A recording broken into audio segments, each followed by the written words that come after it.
So we're here with Stephen Burks in the Technion booth at IIDEX, and we've just listened to Stephen's keynote address, which was "Are you a hybrid? Can design be an agent of social change?"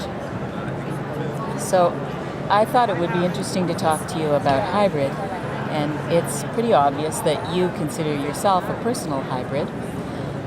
Yeah. And I want to know what kind of an advantage that gives you as a designer. Okay. Yeah, I mean, for me, the idea of hybrid stems out of our hybrid practice mostly. We're working in so many different ways with so many different kinds of clients and so many different markets now that we've really become something other than what I'd expected. Obviously we're not just industrial design. We're strategy. There is some branding involved in what we do. We're also involved in product development, not just for our own clients, but also for my new brand, ready-made products. I guess I've become a hybrid because I've had to be. So it's a hybrid practice that spans not only North America, but that also involves Europe principally, but absolutely, also third world countries. Absolutely, we're active in 3 principal markets. In Europe, we're working with all the major manufacturers in Italy, B&B Italia, Boffi, Capellini, Moroso. In New York and in Paris, we're working with luxury packaging, Estee Lauder, LVMH, Belvedere Vodka, Karl Lagerfeld Fragrances, Coty Prestige. And then in the developing world, we're working with various nonprofits like Aid to Artisans and the Nature Conservancy, as well as doing independent projects which are about sourcing and developing artisanal production. Right. So, and the other thing that I wanted to ask you was about how you see the manufacturing process integrating with craft, which is the other part of the hybrid picture. Sure. I mean, for us, it's really about using the hand for what the hand is most useful for. So we don't try to make the whole product by hand unless it really calls for that. We try to combine an industrially produced part with hand technique. And so in that way, the machine does what it's best suited for, like the frame of a chair or a table, like the armature of a lamp. And then the hand comes in and adds a level of technique and detail, and the artisan does what they're most useful for or most suited for.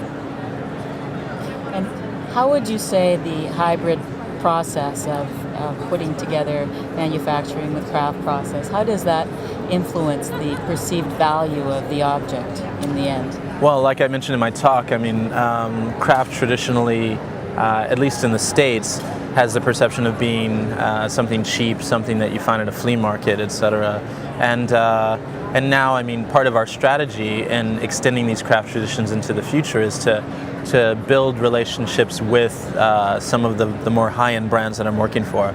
So if we can, make a product by hand in Africa and have a company like Capellini brand it and sell it as their product distributed around the world, then obviously the perceived value is much, much higher. Right. Just by association with the industrial products that they already make and with the brand that they've spent so much time building. But would you also say that the made-by-hand component is coming back as a value-added kind of part? Absolutely. I mean, I think more and more companies, more and more consumers are looking for products that have a sense of authenticity. And I think, I mean, I would argue that authenticity is the new luxury. Mm-hmm. That luxury brands are looking to make products with a story, products with that have a sense of social consciousness, products with meaning through the use of materials, and products that maybe have other cultural references. Right. I mean, I think the more conscious consumer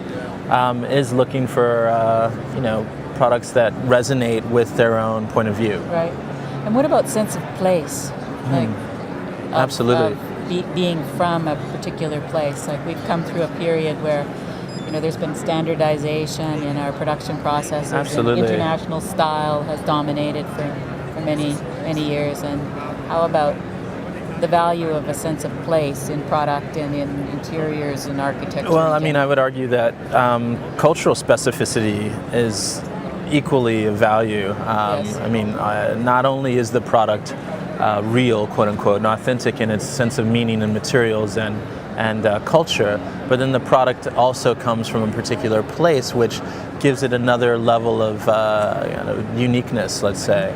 So, I mean, cultures that are really building upon their own identity and their own sense of place are the ones that I think will be most successful in the future. Right. Yeah. You have a very beautiful style in your products, the ones that you develop for Boffy, for example, the wonderful sense of the very minimal kind of line that, in the towel racks. How do you develop your products that represent also your time and place, like Stephen Burks? Yeah, I mean, I've never had a signature style per se. I think I have a set of ideas that begins to express itself, a point of view. I've always been influenced by modernism coming from Chicago, so there is that modernistic take. But I hope it isn't. I hope it isn't minimal. I hope it is more an expression of the technique and the material that's appropriate. You know, so Boffy does a lot with stainless steel and a lot with more minimal materials. And we were trying to use in the line collection.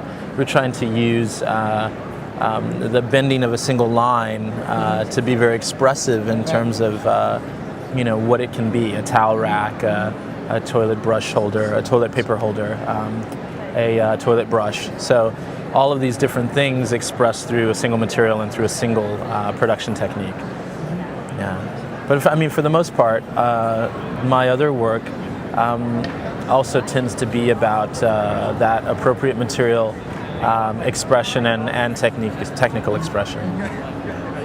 So I have one last question that I'd like you to give us some kind of a response on. And, sure. And listening to your presentation, it's there's a lot of involvement in the triangle that you showed us between the designer, the artisan, and then the producer or the marketer of the product. Sure. How do you ensure that the artisan receives a fair share of the well, I mean, it's product's price or whatever can well, be it's derived difficult from it? because I'm the designer, but I find myself in a greater and greater entrepreneurial role of almost being the liaison for production.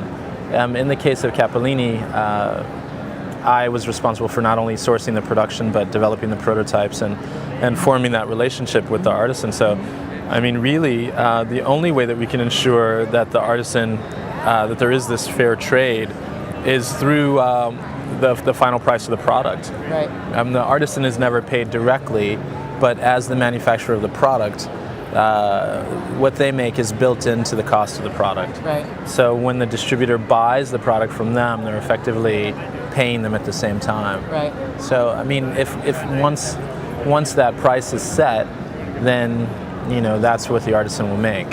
It's the really hard part is getting the sales to come in so that so they make money along the way. That exactly. The production keeps exactly. Up yeah, because we want to be able to commit to our partners in the developing world, and it's really difficult to say how many orders we'll get. There's a great deal of risk on their part, but then again, it's really made as we go. I mean, it's not like they're building inventory and that kind of thing. Yes. We only produce something when we have orders. Right. Yeah. And how have you enjoyed your time so far in Toronto? Toronto's great. Toronto's great. I really consider it the Chicago of Canada, and it reminds me of my hometown. It's full of regular people that are very warm and kind. So I've had a really good time so far. So we hope you'll be back soon. Yeah. Thank you. Thank you very much.